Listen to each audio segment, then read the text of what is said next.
Olá, amigos. É um prazer me dirigir a vocês nesta abertura da Mostra Ver Ciência 2022, uma realização do Ver Ciência, do projeto Ver Ciência e da Associação Brasileira de Centros e Museus de Ciências, a ABCMC, parceiras que são há muitos anos na popularização da ciência.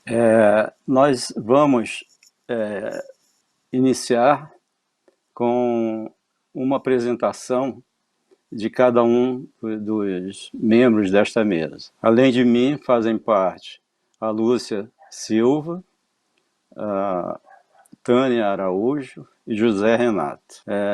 Eu posso dizer que iniciei a minha trajetória no universo da popularização da ciência quando da implantação do Museu da Vida, entidade que eu tive o prazer de coordenar, de dirigir durante alguns anos. Após esse período de direção do Museu da Vida, coordenei a implantação de um museu itinerante, o Ciência Móvel, Arte e Ciência sobre Rodas, que atende aos estados do Sudeste do Brasil. Quanto à BCMC, eu tive o prazer também de ser um dos fundadores e dirigir durante alguns mandatos, e sou um colaborador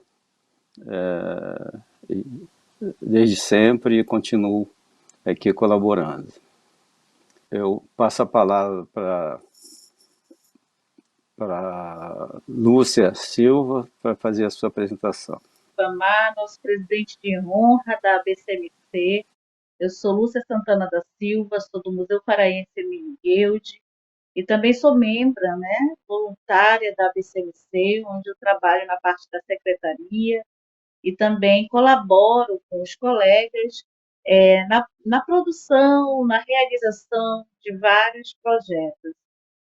A minha relação com a popularização da ciência, ela vem desde o meu processo de entrada no Museu Paraense Emílio Guild, desde a década de 90, como bolsista de iniciação científica, e hoje eu sou servidora em formação em letras e sou doutora na área de museologia social, né? E eu destaco a importância da popularização da ciência em todos os aspectos, seja na dimensão política, educativa, poética. É importante que a informação chegue a todas as pessoas de diferentes linguagens, de diferentes classes sociais, né? Eu acho que é um desafio a informação da ciência, que é uma produção de conhecimento, chegar em todas as casas dos nossos brasileiros, nossos é, é, amigos, né, e de todas as pessoas que a gente acha que estão aqui presentes e querem aprender e querem trocar conhecimentos. Mas é importante também ressaltar que a Mostra Ver Ciência é uma mostra que tem apoio do CNPq, o financiamento do CNPq, e tem sessões assim maravilhosas que vocês vão curtir ao longo da programação que vai rolar toda, né, neste mês de novembro e início de dezembro. Então é só um pouco para me apresentar e assim vamos passar para a Tânia, que é a nossa companheira também aqui da mesa. Oi, gente, então, eu sou Tânia Araújo, eu sou produtora executiva da Mostra Ver Ciência há mais de 20 anos. A mostra está entrando na sua 28ª edição, sempre um desafio, né, muito grande, mas também uma alegria muito grande poder realizar a mostra, levar a mostra para tantas pessoas, para tantos brasileiros, né, e sempre com apoios muito importantes. Nossa programação está bem bacana, a gente vai poder falar sobre ela daqui a pouco, e é isso. E aí o Zé Renato vai poder falar um pouquinho mais para a gente sobre a mostra. Viva, José Renato Monteiro, eu sou o curador nacional da mostra e do projeto Ver Ciência, que entra no seu, como disse Tânia, 28º ano de realização. A ideia nasceu quando eu e Sérgio Brandão éramos em 94. Em 84 a gente começou a produzir e veicular pela TV Globo o Globo Ciência, Quando ele fez 10 anos, em 94, a gente teve a ideia de fazer uma retrospectiva, né, desse decênio de realizações. E a ideia de fazer essa retrospectiva juntou-se e disse, vamos abrir isso para uma mostra em que outros programas de divulgação de ciência, científica e tecnológica, nacionais e estrangeiros, possam ficar à disposição do grande público, né, como se fosse uma vitrine da ciência na TV. Por isso, Ver Ciência, Mostra Internacional da Ciência na TV. Ano 28. É uma marca, não é isso? Muito bem. Isso posto, podíamos, Tânia, dar a ideia agora da programação dessa 28ª mostra. O que é que a gente está reservando, qual é o cardápio nutritivo e saboroso que a gente vai servir agora nessa sessão. A mostra a gente sabe que tem, como um todo, ela tem 40 programas, né? E produções nacionais e estrangeiras, divididas em 3 sessões. Qual é o lance das sessões, Tânia? Então, hoje a gente vai falar da sessão 1, que é Ciência na Pandemia, né? Dando continuidade aí ao tema que a gente já tinha trazido em 2021. Nós temos 8 programas nacionais e 6 programas estrangeiros. Nos nacionais, a gente tem programas da TV Brasil, TV Senado, Canal Butantan, entre outros. E os estrangeiros, a gente tem o STEM Matemática, temos a Nova, a NHK, uma programação bem diversificada. A gente pode até falar de alguns títulos. O que você acha? Vale a pena. São 8 programas. Vale a pena. Nacionais, 8 programas nacionais e 6 estrangeiros. Né? Isso. Vamos falar da Fiocruz. Né? Sim, Fiocruz. O nosso presidente de honra, né?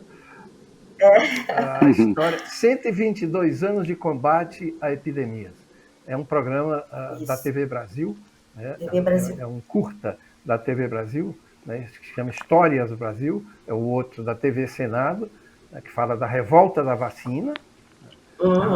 Nisso, Ripa, depois a gente vai ver um pouquinho daqui a, né? A gente vai servir um aperitivo de cada um deles, né? Isso. O outro é do Butantan, né? Conheça a história da vacina no Brasil, né? E esse do Canal Saúde, Fiocruz presente de novo, né? Como é esse Imunidade de Rebanho, Tânia? Imunidade de Rebanho. Então, temos também, né, ainda do Canal Saúde, Imunidade de Rebanho, vai falar exatamente o que é esse termo aí que ficou tão conhecido, né, durante a pandemia. O que os cientistas falam sobre a imunidade de rebanho? Vale, não vale? Aí a gente vai assistir para saber qual a opinião dos cientistas e pesquisadores a respeito do assunto. Ainda, Zé, de Fiocruz, a gente tem a Kira e a vacina. Eu acho até que a Lúcia vai comentar aí um pouquinho sobre esse programa, né, que é um barato ali, a narração, a locução do Akira em cima de um desenho animado é bem legal mesmo. Ribamar, Akira Roma tem 86 anos, é isso? Não tenho certeza, não.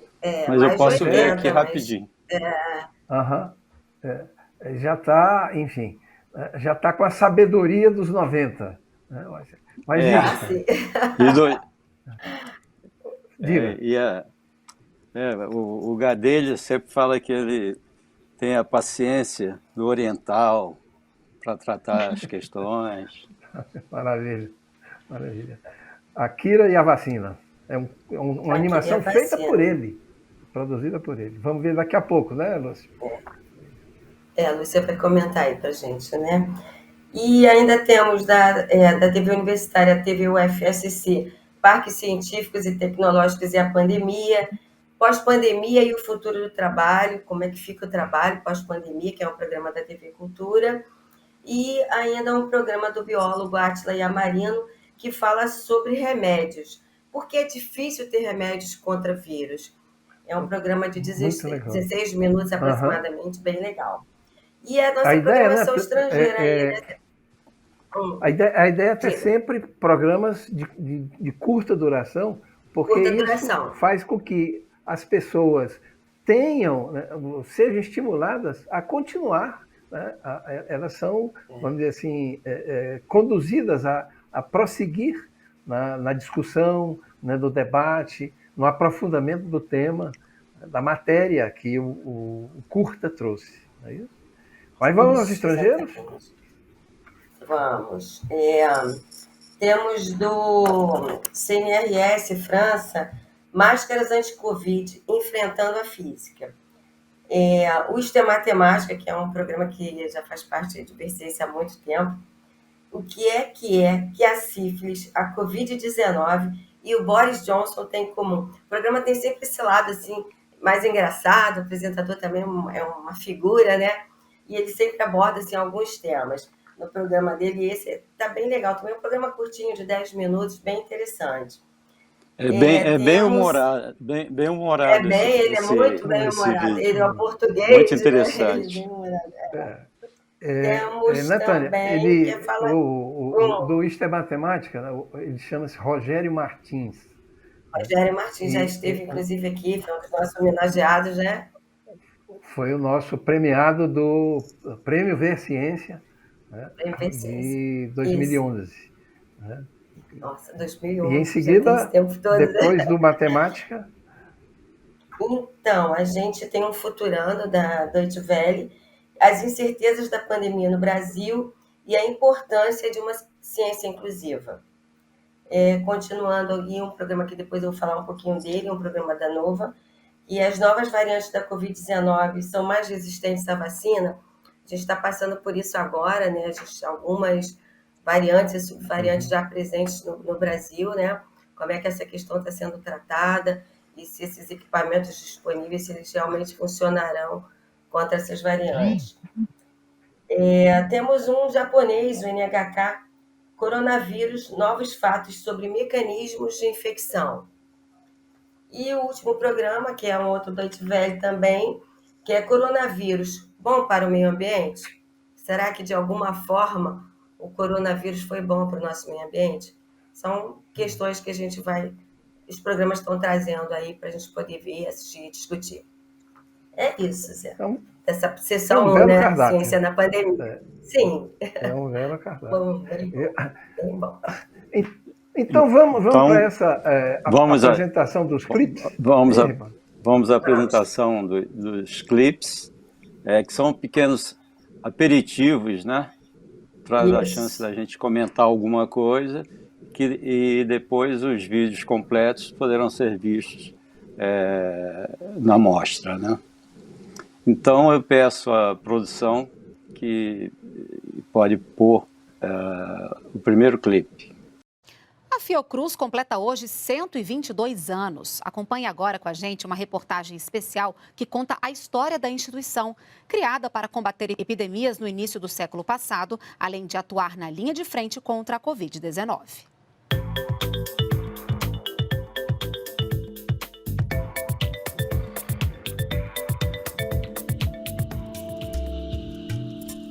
Olhando de longe, o castelo imponente chama a atenção. Ele foi erguido no início do século passado por Oswaldo Cruz. O local, com arquitetura que mistura os estilos ingleses das torres, com inspiração árabe nas paredes e janelas, azulejos portugueses e mosaicos franceses, tinha o objetivo de chamar a atenção e se transformar em um símbolo da ciência. Inaugurado em 1918, se transformou na sede da Fiocruz. Mas a história da fundação é mais antiga. Ela surgiu em 1900, com o antigo Instituto Soroterápico Federal.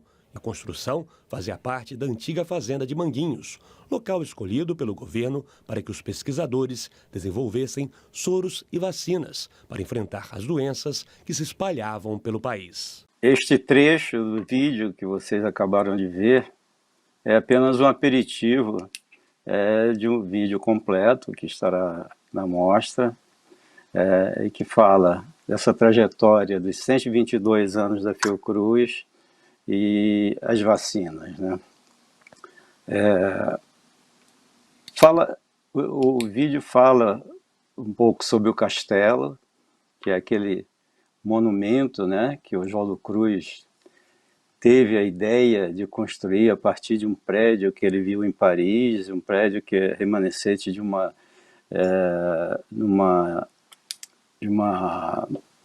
mostra internacional de ciência, aquelas grandes exposições que aconteceram no século XIX, e ele encontrou um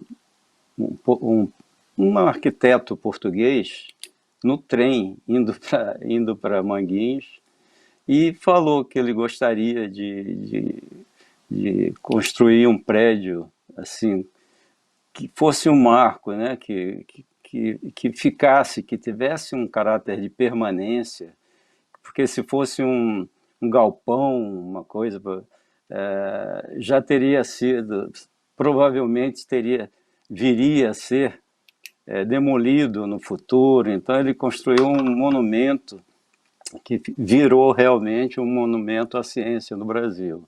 Então esse castelo tem todo um significado, recebeu o Einstein lá e outras grandes figuras da ciência internacional.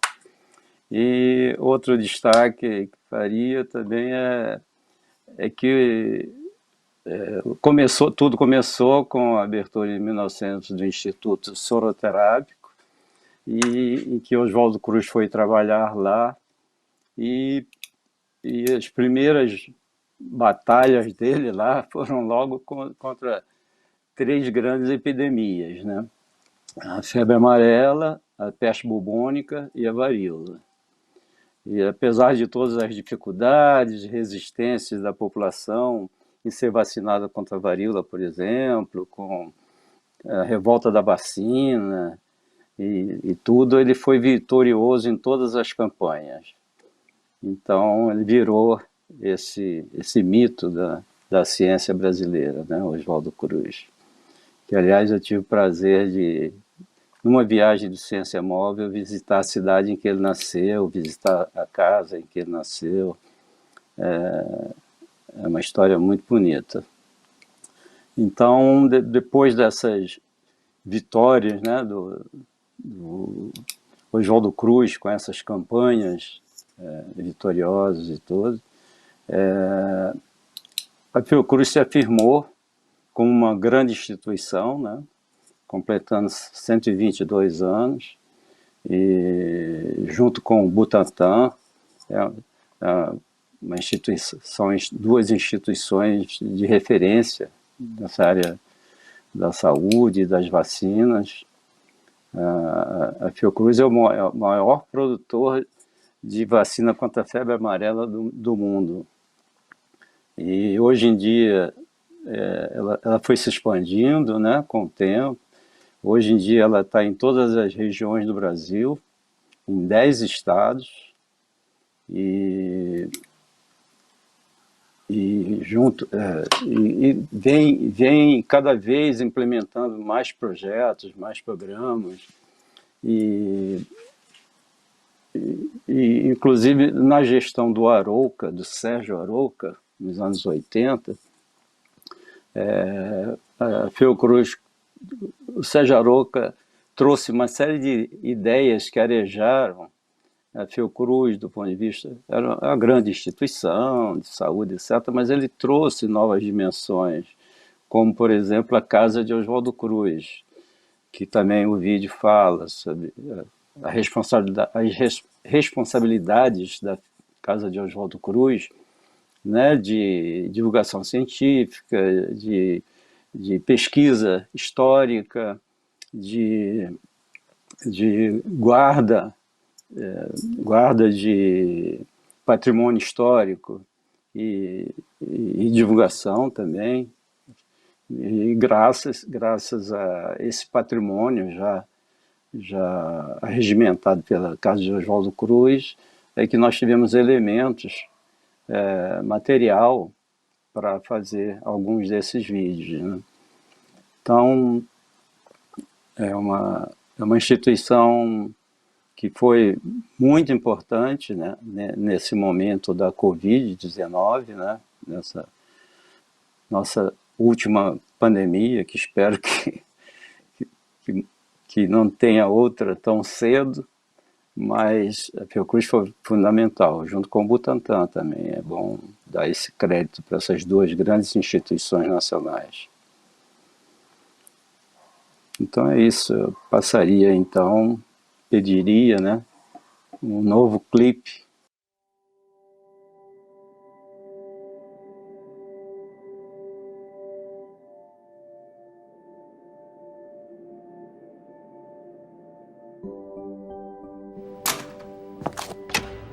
Olá pessoal, eu sou Akira Roma da Fiocruz. Nos encontramos dessa vez para conversarmos sobre a vacina Covid-19 Biomanguinhos Fiocruz. Essa vacina está sendo produzida em Biomanguinhos, que é a unidade de desenvolvimento tecnológico e produção de imunobiológico da Fiocruz, como resultado de uma parceria internacional. Para 2021, programamos a produção de 210 milhões de doses. Primeiramente usando insumo importado e depois totalmente produzida em Biomanguinho Fiocruz. Estamos produzindo a vacina para sustentar as ações do Programa Nacional de Imunizações, tudo dentro do SUS. Uma vacina nada mais é do que uma forma de preparar o sistema imunológico do seu corpo para um ataque de um agente causador de doenças. Para combatê-lo, seu corpo precisa saber certas informações. Pesquisadores modificaram um vírus inofensivo para o ser humano, inserindo um pedacinho do código genético do novo coronavírus para dizer ao seu corpo: qualquer coisa que se pareça com isso deve ser reconhecida como uma ameaça. Tudo isso com muita segurança para o seu organismo. Vamos ver como isso acontece? É muito importante que a gente fale aqui sobre os clipes, né, como aperitivos, que é a Akira, a vacina, né? Um filme que é também da Fiocruz. Ele é um filme que foi promovido no ano passado, foi produzido no ano passado, no ano de 2021, e ele conta a história de um pesquisador Akira, né? Akira Roma. E é muito interessante que não é o Akira Kurosawa, mas é um Akira Roma brasileiro que nasceu em São Paulo e que tem toda uma ancestralidade nipônica e que atua também na fundação, né? Paulo Cruz também há mais de 70 anos, e ele tem produzido também todo um trabalho, juntamente com outras gerações de pesquisadores, em relação à questão da saúde pública. A saúde pública justamente no combate, né, de doenças como a poliomielite, como a Covid, né?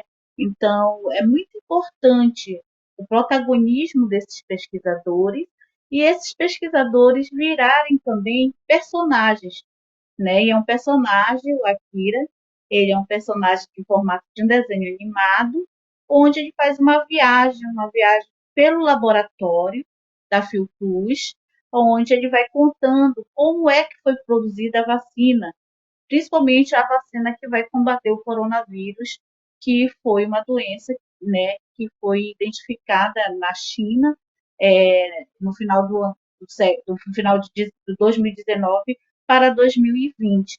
E ele começa a ver essa questão da identificação dessa doença e o mal dessa doença também para o corpo humano.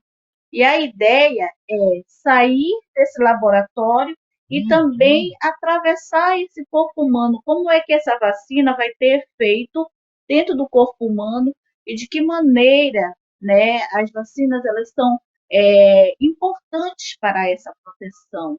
É lógico que o Akira também ele nos dá informações que a Covid ela é uma doença, né, que é pandêmica, ou seja, ela extrapolou só a China, ela foi para vários países, né? Vários países, todos os continentes, de uma certa forma, foram impactados pela Covid. E aí ele também nos proporciona toda uma reflexão sobre quais são os protocolos que nós devemos ter com as pandemias, né?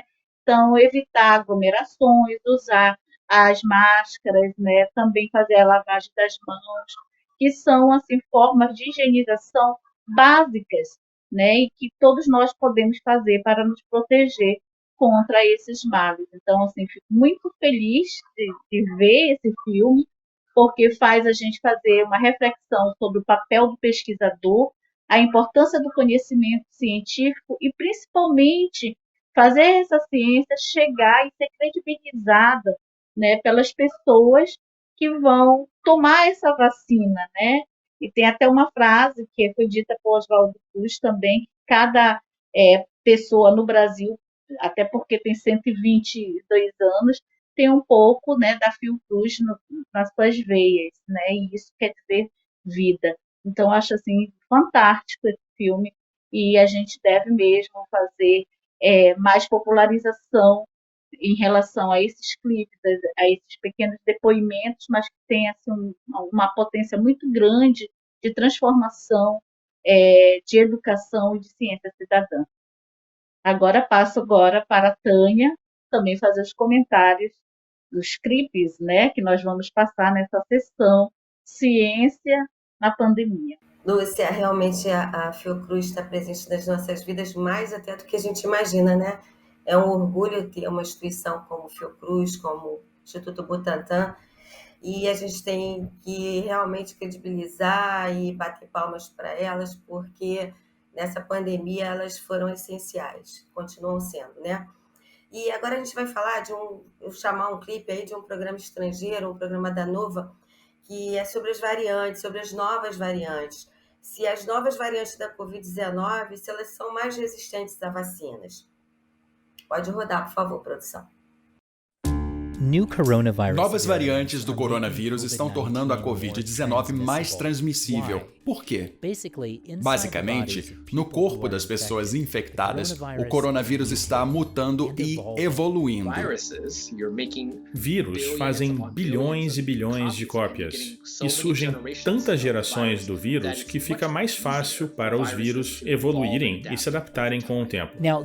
Este coronavírus muda lentamente comparado a outros tipos de vírus, como resfriado ou HIV. Em média, são só 2 mutações por mês no mundo todo. O vírus circula sem mutar porque ele é muito rápido em infectar as células. Faz cópias muito rápido. Antes do sistema imune atacar, o vírus já infectou outra pessoa. Este vírus tem um mecanismo à prova de leitura, mas infelizmente acumula mutações com o tempo. Mas em certas pessoas que ficam com o vírus por mais tempo, semanas, meses, mais mutações se acumulam. As pessoas têm imunodeficiências, o sistema imune não funciona bem e não expulsa o vírus, gerando mais mutações. Apesar de algumas dessas pessoas não apresentarem sintomas, elas espalham muitos vírus ao longo da duradoura infecção. São eventos isolados que espalham para a comunidade, levando a altos números de novas infecções. Como a gente viu aí no clipe, o programa ele aborda como as novas variantes do coronavírus se formaram no mundo. E se os equipamentos de proteção individual e se as novas vacinas disponíveis, se elas realmente vão funcionar contra essas novas variantes, que é uma preocupação, a gente está vendo aí no Brasil já algumas, e se a gente vai continuar usando máscara, como é que está a questão da produção das vacinas. Então, tudo isso a gente vai poder ver melhor nesse programa da Nova. É isso. E agora o Zé Renato vai falar de mais um programa, que é o... Qual, Zé? Coronavírus é bom para o meio ambiente? A gente leva um susto, será? Será que é certinho? Mas é que a natureza, às vezes, né, ela faz o que quer. Né? Há quem diga assim, a natureza não reage, ela se vinga. Né? Vamos lembrar, por exemplo, quando 2011, o episódio das Torres Gêmeas, né? O espaço aéreo americano foi fechado por 3 dias. Muito bem. Aí, com isso, a poluição que os aviões produziam com os jatos, né, então, fez com que os raios infravermelhos fossem direto na pele das pessoas, criando queimaduras, etc. Então, a poluição funcionava, a camada de ozônio funcionava como uma tela protetora. O coronavírus ele pode ser bom para o meio ambiente, né? Criar, por exemplo, por conta do isolamento social, por exemplo, né? Em cidades, algumas cidades aí pelo mundo, as europeias em particular, os bichos fugiram do zoológico e ocuparam as ruas. As ruas estavam vazias, né? O isolamento social permitiu que os bichos tomassem conta, né, das cidades. E com os bloqueios e com essa restrição do movimento das pessoas, né, os índices de ácido nítrico que são emitidos pela indústria, particularmente a de fertilizantes, fez com que caísse brutalmente, particularmente na Itália e na China. Com isso, o ambiente, essas medidas as medidas de restrição, né, da Covid, fizeram com que essas emissões do ácido nítrico caíssem drasticamente. Né? Levaria anos para que os níveis a que chegaram agora pudessem ser alcançados. Então, fica a provocação que um clipe da Deutsche Welle, esse clipe da Deutsche Welle que a gente vai ver agora, coronavírus é bom para o meio ambiente. A Deutsche Welle é a TV pública da Alemanha. Esse é um programa de 2021 que tem 12 minutos e a gente vai ver 1 minuto dele. Bodes estão conquistando ruas vazias em uma cidade britânica. Que imagem estranha para nós, acostumados a só ver pessoas. Mas assim que nos retiramos, a natureza assume. Há estes macacos na Tailândia também. Será que a crise do corona pode ser boa para o meio ambiente? Imagens de satélite comprovam. Na Itália, onde o lockdown durou semanas, o trânsito praticamente parou e o nível de dióxido de nitrogênio claramente baixou. Outro estudo sugere que a Alemanha pode ter batido suas metas climáticas, pois o lockdown pelo corona faz a economia produzir muito menos CO2. Muito bem, então a gente pode ver aí este aperitivo, né, como diz Riba, de um programa sobre a Fiocruz, o Akira e a vacina, né, que não deixa de ser, é claro, a Fiocruz também, é a casa dele, né, como as novas variantes da Covid são mais resistentes às vacinas, né, e, finalmente, se o coronavírus pode, estranhamente, ser bom para o meio ambiente. Então foi um prazer participar dessa abertura da Mostra Ver Ciência 2022 e espero que tenhamos muitas outras mostras e espero que vocês aproveitem toda essa programação que está muito boa, como aliás padrão Ver Ciência. Então, eu passo a palavra para meus colegas darem as suas últimas palavras. Eu acho que é super importante que todos vejam, curtam lá, né, no site da BCMC, deem aquele like e façam também os comentários. É muito importante a gente ter esse retorno, né, de quem está assistindo os filmes, do que achou, do que pensa, do que pode contribuir com adendo a mais. Então é importante que curtam, vejam, e eu tenho certeza que essa mostra só vai ser um sucesso. Vai lá, Tânia. Obrigada, gente. Obrigada aos amigos de Ribamar, Lúcia, Zé Renato, pela presença. Sim, é importante, Lúcia, que as pessoas nos deem esse feedback, né? Para saber como é que eles... Sobre essa programação que a gente pesquisou tanto, para poder levar o melhor para todo mundo, para que elas tenham o melhor proveito disso, né? São assuntos muito interessantes dentro do tema ciência pandemia. E é isso, é a 28ª mostra, sempre, como eu disse, um desafio, mas uma alegria muito grande poder realizá-la. E Zé Renato, parceiro aí desses anos todos, vai poder aí encerrar essa nossa sessão. Isso, Tânia. 28 anos, né, de estrada, Sérgio Brandão, você, eu, Marco Durante, a equipe toda, firme para os próximos, né? Para o que vem aí, quanto mais melhor. A gente então vai ficar com em seguida com o programa de apresentação, né, que tem 23 minutos de duração e onde trechos, sequências dos programas mais representativos da linha editorial da mostra vão ser apresentados aqui. Então, lembrando então, como já informou Lúcia, que toda essa programação estará disponível no canal YouTube da ABCMC, que é abcmc.org.br. A gente se despede aqui e deixa o nosso público com o programa de apresentação. Valeu! Tchau, gente.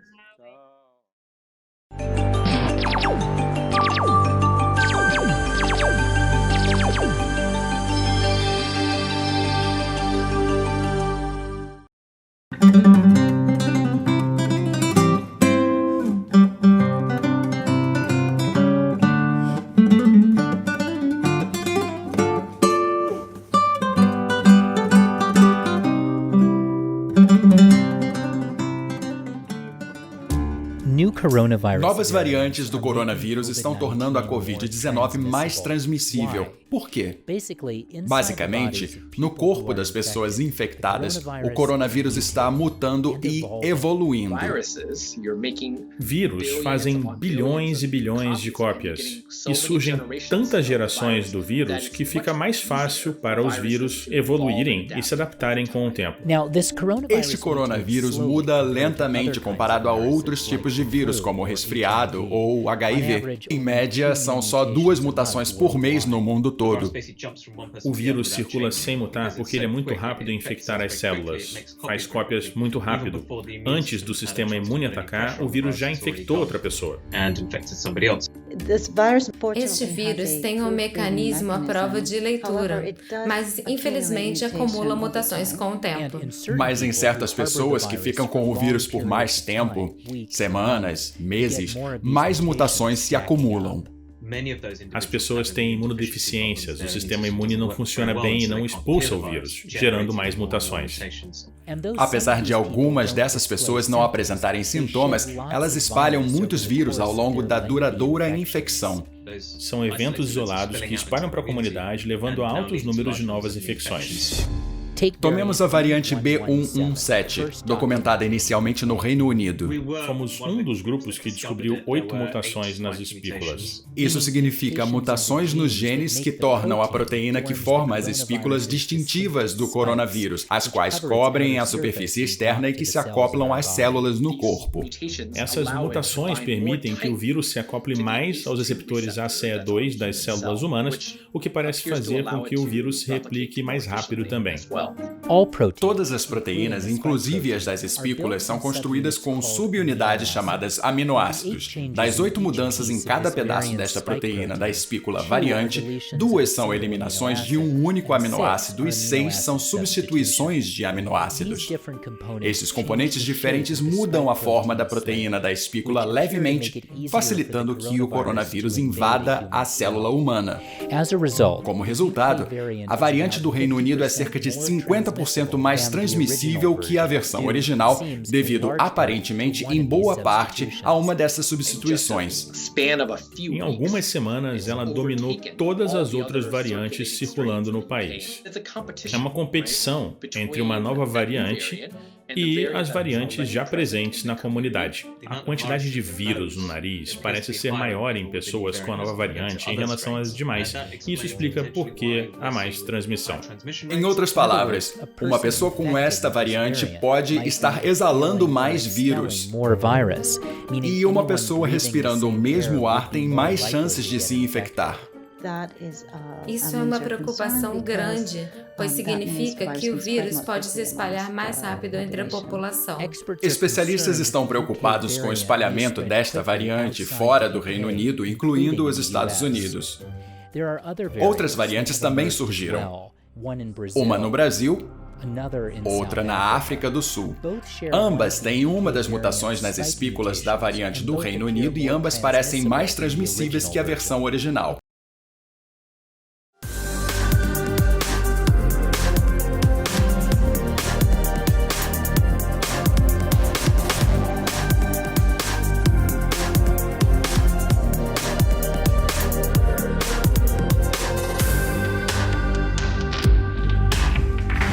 uma particularidade nos testes de Covid. Um dos grandes fatores de disseminação do vírus são os assintomáticos.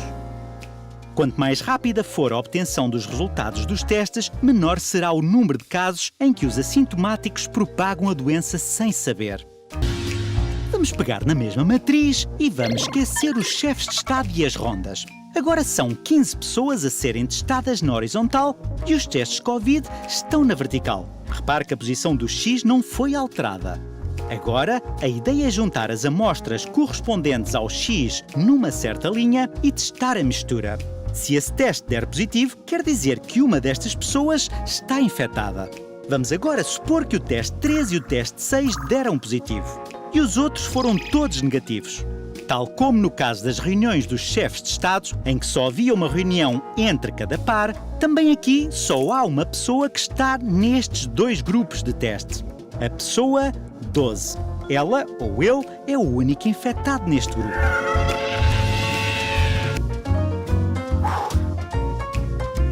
Infelizmente, a realidade, como sempre, é um pouco mais complexa do que a matemática.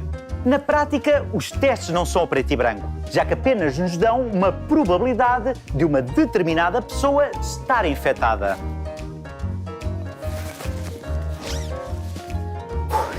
Depois, há toda a questão dos falsos positivos e dos falsos negativos. Finalmente, há o fator humano. Com tantas misturas, erros no laboratório podem acontecer. Resta agora guardar esse conhecimento para, no futuro, aplicar em problemas semelhantes, que, esperamos todos, não voltem a acontecer. Considerada um dos maiores avanços da ciência, a vacina é responsável por evitar a cada ano entre 4 e 5 milhões de mortes, segundo a Organização Mundial da Saúde.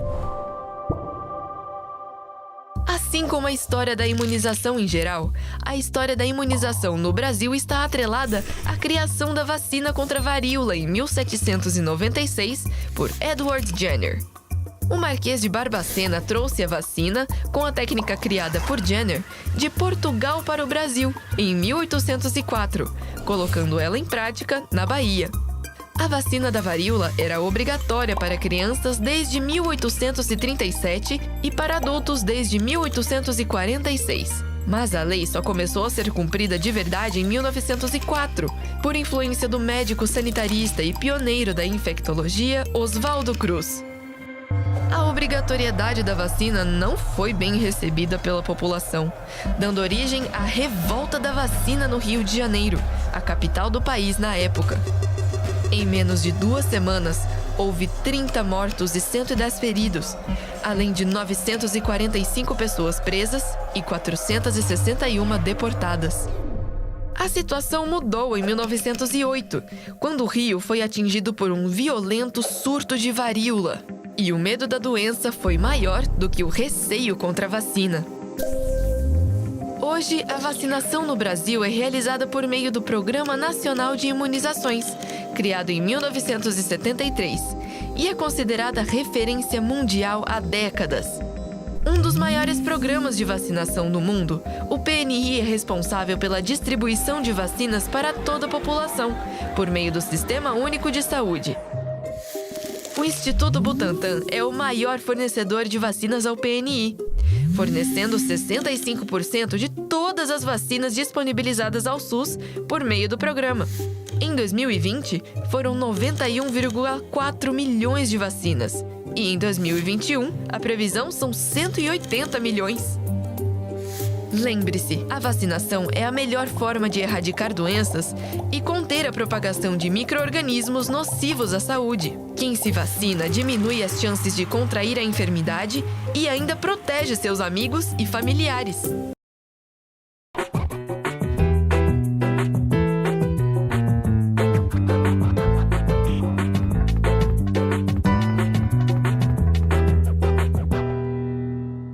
R$300 por um rato, de preferência morto. Foi assim que no início do século XX, o jovem médico Oswaldo Cruz acabou com a epidemia da peste bubônica no Rio de Janeiro. A experiência foi um sucesso. ainda que alguns aproveitadores criassem ratos em seus quintais, só para ganhar alguns trocados. Por estas ruas, vou comprando rato. Mas a sua trajetória não foi fácil. Em 1899, depois de estudar microbiologia em Paris, no Instituto Pasteur, ele volta ao Brasil decidido a combater uma série de doenças que matavam milhares de pessoas todos os anos. A situação é complicada, inclusive na economia. Alguns navios estrangeiros se recusam a parar em nossos portos, depois que a tripulação do cruzador italiano Lombardia foi quase toda dizimada. Oswaldo inicia sua luta exterminando os roedores nos portos de Santos e do Rio e controlando os surtos de peste bubônica. Sua fama se espalha.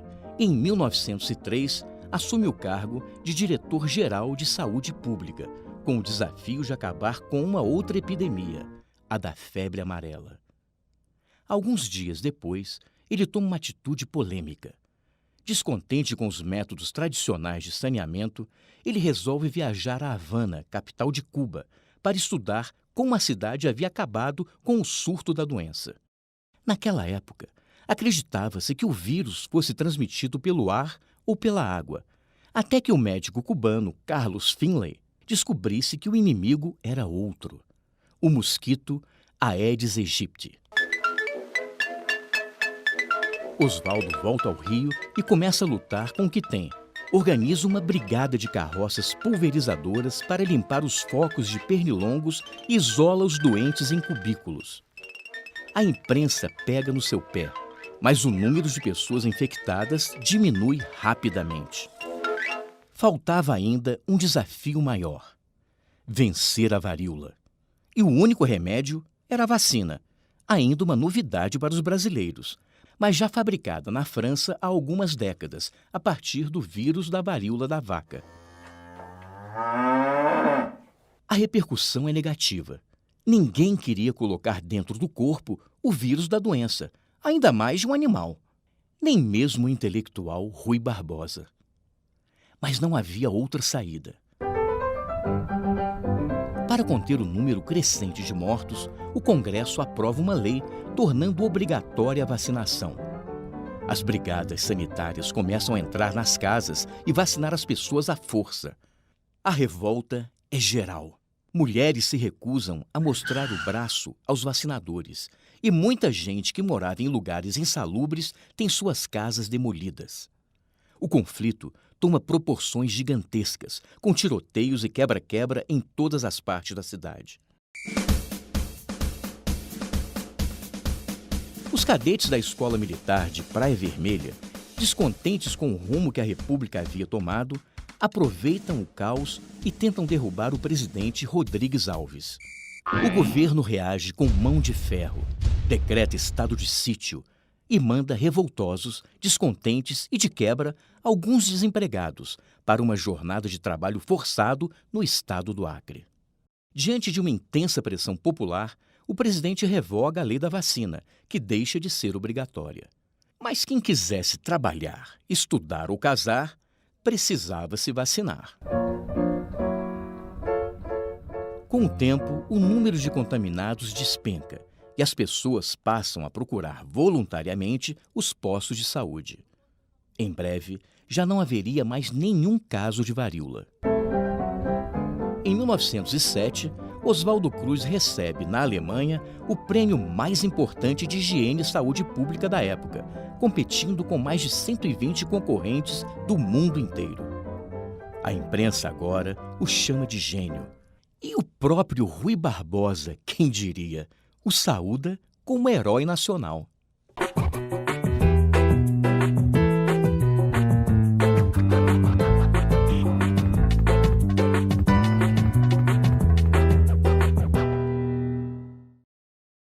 A Fiocruz completa hoje 122 anos. Acompanhe agora com a gente uma reportagem especial que conta a história da instituição, criada para combater epidemias no início do século passado, além de atuar na linha de frente contra a Covid-19.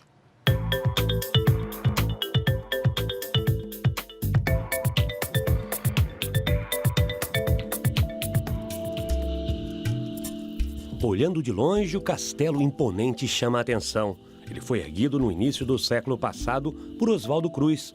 O local, com arquitetura que mistura os estilos ingleses das torres, com inspiração árabe nas paredes e janelas, azulejos portugueses e mosaicos franceses, tinha o objetivo de chamar a atenção e se transformar em um símbolo da ciência. Inaugurado em 1918, se transformou na sede da Fiocruz. Mas a história da fundação é mais antiga. Ela surgiu em 1900, com o antigo Instituto Soroterápico Federal. A construção fazia parte da antiga fazenda de Manguinhos, local escolhido pelo governo para que os pesquisadores desenvolvessem soros e vacinas para enfrentar as doenças que se espalhavam pelo país. Como eram as epidemias de febre amarela, de peste bubônica, de varíola. E o Oswaldo Cruz, ele vem exatamente com a missão de combater esses problemas. Toda a história da Fiocruz é preservada pela Casa de Oswaldo Cruz, um núcleo da fundação especializado em documentação histórica. No acervo com mais de 100 anos de pesquisas, estão antigos livros que registravam a produção de vacinas, plantas da construção do castelo, cartas enviadas pelos cientistas, desenhos com espécies descobertas pelos pesquisadores e documentos históricos, como este, que mostra a nomeação dos primeiros funcionários da instituição. Na lista aparece o nome de Oswaldo Cruz, que foi contratado no dia 26 de maio de 1900. Uma unidade voltada para a história, a memória da instituição e das ciências da saúde, para a preservação do patrimônio cultural e para a comunicação e divulgação em ciência. Ao longo do tempo, a Fiocruz cresceu e se expandiu. Atualmente, ela está presente em todas as 5 regiões do país, com núcleos em 10 estados, além do Distrito Federal. E também realiza parcerias com instituições científicas de 50 países e organizações internacionais como a OMS. Atualmente, a Fundação é a maior produtora mundial da vacina contra a febre amarela. A instituição também produz outros diversos tipos de vacinas, contra o sarampo, cachumba, rubéola, poliomielite, Covid, entre outras. Só no ano passado, o complexo tecnológico da Fundação entregou 233 milhões de doses de vacinas para o governo federal. Essa pandemia mostrou também que só uma visão integrada que considere os aspectos científicos do campo biomédico, os aspectos ambientais, os aspectos sociais, pode fazer com que a humanidade, não só o Brasil, pense um projeto de futuro.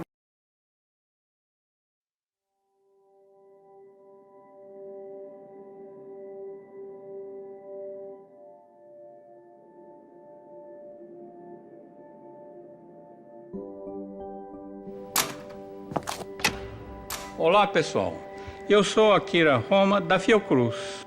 Nos encontramos dessa vez para conversarmos sobre a vacina Covid-19 Biomanguinhos Fiocruz.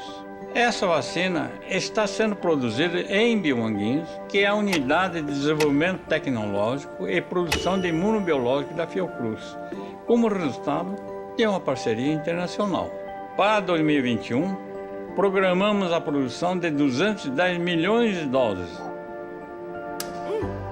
Primeiramente usando insumo importado e depois totalmente produzida em Biomanguinhos Fiocruz. Estamos produzindo a vacina para sustentar as ações do Programa Nacional de Imunizações, tudo dentro do SUS. Uma vacina nada mais é do que uma forma de preparar o sistema imunológico do seu corpo para um ataque de um agente causador de doenças. Para combatê-lo, seu corpo precisa saber certas informações. Pesquisadores modificaram um vírus inofensivo para o ser humano, inserindo um pedacinho do código genético do novo coronavírus para dizer ao seu corpo: qualquer coisa que se pareça com isso deve ser reconhecida como uma ameaça. Tudo isso com muita segurança para o seu organismo. Vamos ver como isso acontece?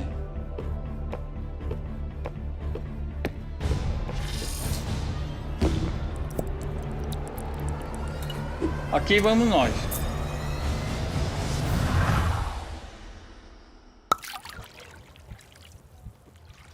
Nessa minúscula partícula viral modificada, a todas as informações genéticas que o nosso corpo precisa para combater o novo coronavírus.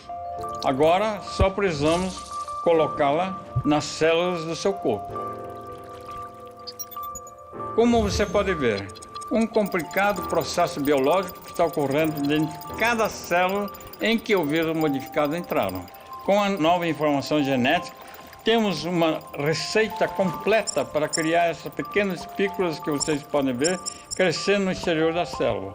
O mesmo tipo de espículas que também podemos encontrar no novo coronavírus. Como o nosso sistema imunológico sabe agora como identificar o novo coronavírus, ele vai agir de forma segura e eficiente contra ele. Nosso corpo reconhece que as espículas são estranhas por aqui.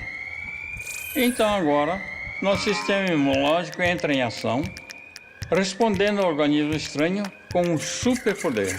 Nosso sistema imunológico agora está fazendo um ótimo trabalho para se livrar das espículas, produzindo anticorpos e memória imunológica, ou seja, uma memória duradoura para combater este novo inimigo.